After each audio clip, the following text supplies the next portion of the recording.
So here's my aftermarket door shell after I took the skin off it. Look how much rust is in these seams. I mean, this is probably, I don't know, 10 years old maybe, who knows.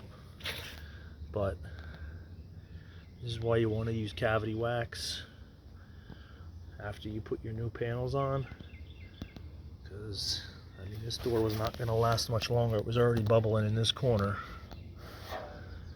And I mean, it looks like they undercoated it, but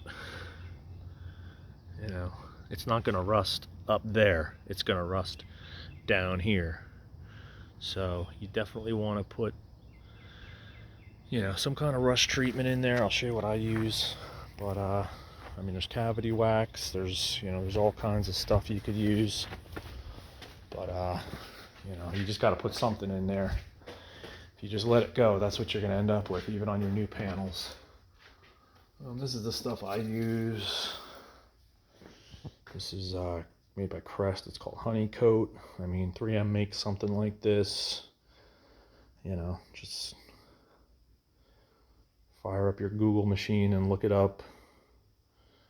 You know, like this says, weatherproofs. It seeps in seams, crevices. You know, just cavity wax is what you want. That's just what I happen to have. I also have this.